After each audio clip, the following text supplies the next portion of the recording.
श्री सुखदेव जी बोले, जब देवकी को विदा कंस कर रहा था तो वो भी बिलक बिलक के रो रहा। वैसे पत्थर दिल का था, लेकिन बहन के प्यार में रो गया। जब कंस रोने लगा तो उसी समय बहन कहने लगी, भैया न रो, भैया न रो। बोली, काये को ब्याई विदेश ओ भैया। रोचक की आवाज नहीं बनने देता।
बोला, बहन रो नहीं, बहन रो नहीं।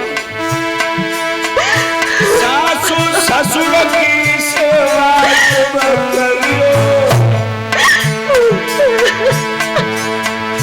प्रेम प्रिया के चित्त हरियो।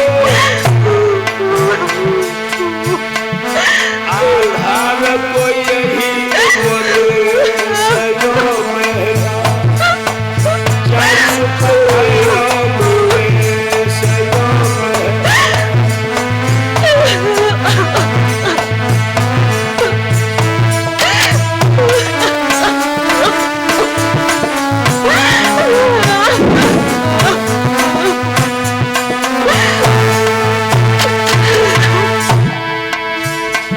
में बैठा लिया देव की वसुदेव के लिए, लेके चल दिया कंस। जब माँ की तरफ आए तो बलबुदड़ से कंट्रोल कर देता था। रथ में देवकी जा रही है, बके पीछे पुरसाला है।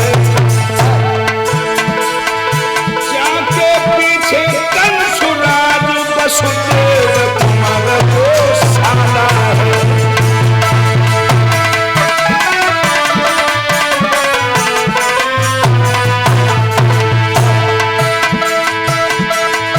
जाके पीछे कंसराज, वसुदेव तुम्हारा को साला है।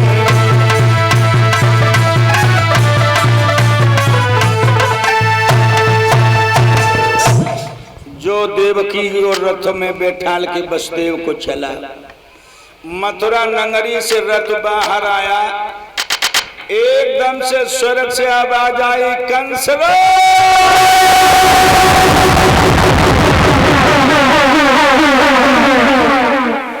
तू जिस बहन के लिए इतनी खुशी के साथ पहुंचाने जा रहा है, जाको 8वां बच्चा तेरा काल बनेगा का।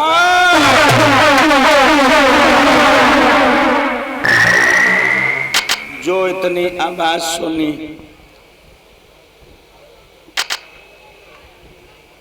मेरे भगवत प्रेमियों, कंस ने ऊपर को देखा तो स्वर्ग से आवाज आई। इतनी कह के देवता तो खिसक गए और रथ के पहिया दोनों जमीन में दशक गए। आवाज आई कि 8वां बच्चा काल बनेगा। कंस कहने लगा अच्छा तो मेरी बहन देवकी के पेट से ही मेरा काल होगा।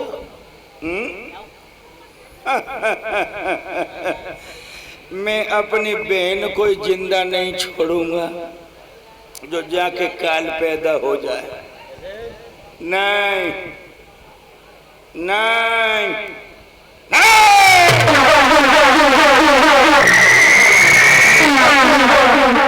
तलवार निकाल पड़ा और मारने के लिए जैसे कंस आगे बढ़ा सोई वसुदेव जी ने कलाई पकड़ ली।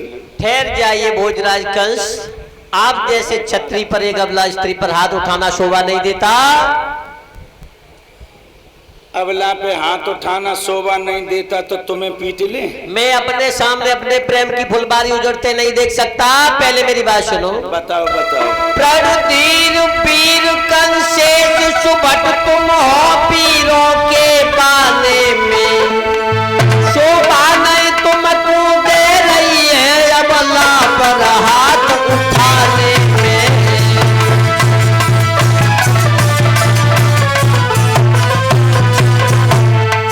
शोभा नहीं तुमको दे रही है अबला पर हाथ उठाने में।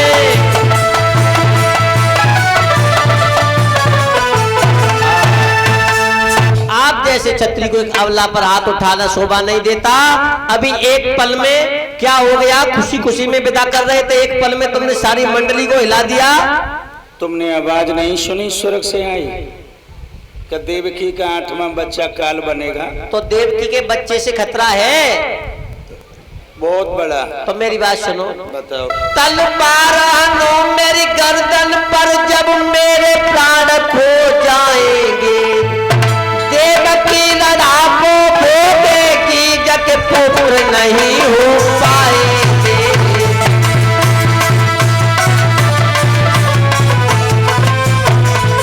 देवकी लड़ाको भोगेगी जग पुत्र नहीं हो पाएंगे।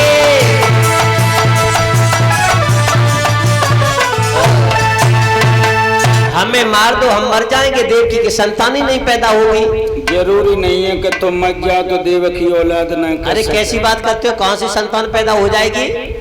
विद्या बनता बन लता जे न तजे कुल जात, और जय के तय लिपे बस उसको लिपटात। विद्या चाहे कोई कौम को पढ़वे जाए पढ़ेगा तो उसे आएगी। अब बनता कहते हैं औरत के लिए किसी जात वाले के संग छोड़ दियो तो जो जात नहीं देखती है प्रेम कर जाती है, इसलिए धोखा में मरवाना चाहते हो। तो देवकी से तो खतरा है नहीं, संतान से खतरा है। संतान से बहुत बड़ा। एक अंतिम बात और मेरी सुन लो। बताओ। मैं प्रण पूर्वक से कहता हूँ वो मोह विसर्जन कर दूंगा।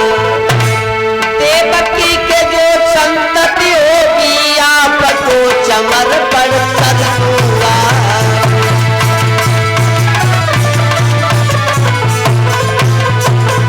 देवकी के जो संतति होगी आपको समर्पण कर दूंगा।